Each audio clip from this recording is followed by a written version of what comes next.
Hey there guys, gals, non-binary pals, GM Potter here, and as it is October, it is spooky season, which means we are doing 13 spooky books for October. Today's book is Hell's Princess, The Mystery of Belle Gunness, Butcher of Men, by Harold Schechter. It's the story of a female serial killer in the early 1900s, primarily in the early 1900s. She may have killed people before that, but that's not really what the book focuses on. Who butchered them and put them in a pit and sometimes fed them to her pigs. Just real gruesome stuff. So let's get into it. So the book starts off with the Ballad of Belle Gunness. I've heard it sometimes pronounced Belle Guinness, but there's no I in the name and it's Norwegian, so I would assume it's actually Gunness. Belle Gunness was a lady fair in Indiana state. She weighed about 300 pounds, and that is quite some weight. That she was stronger than a man her neighbors all did own. She butchered hogs right easily, and did it all alone.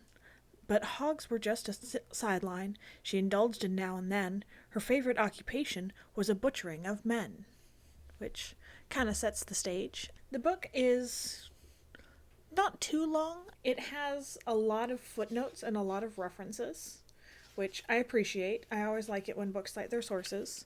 This section here is all of the footnotes and the notes and the bibliography. It's only about 260 pages. It's fairly short. Who was Belle Gunness?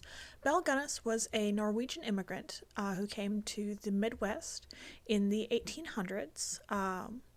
She wasn't well liked in her village in Norway.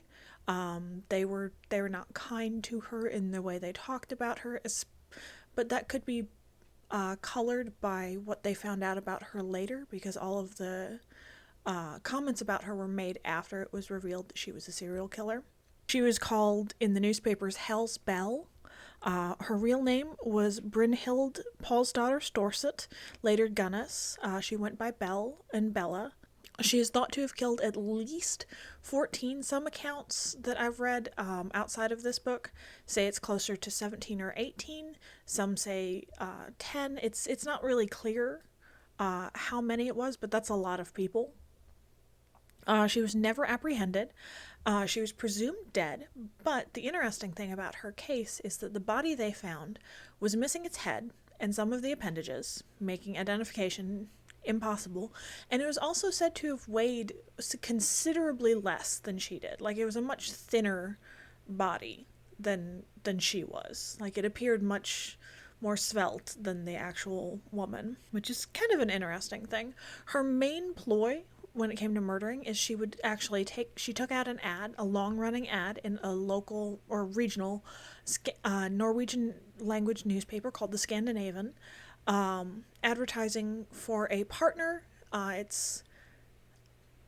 read it as a romantic partner, but it could have been just a business partner, because she did require a buy-in of at least $1,000 to help her run her farm. She had 4 children, 3 of whose bodies were found immediately in the fire. She said that her oldest stepdaughter had gone away to California to pursue higher education. It was later revealed, when they found her body that it had been hacked apart, that never actually happened. They found a mass grave. Sorry, I'm looking at my notes. They found a mass grave with at least 14 bodies near the pig pens, which it had been heavily reasoned that the pigs had consumed. One body was found to have been dosed with a significant amount of strychnine. She also made frequent purchases of rat poison, of various household chemicals that seemingly she didn't need, at least in the quantity she purchased them. Some of the pits were filled with lime, which kind of turned the human bodies kind of gelatinous and gummy-like. She had men arriving weekly, and they would stay for a week, and then she introduced them as her cousins from out of town, from the region, wherever they were actually from.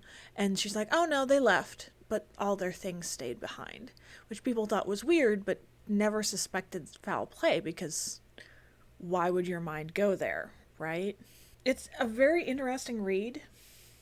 It gets into a little bit of the conspiracy theories, because she was never apprehended, she was never found.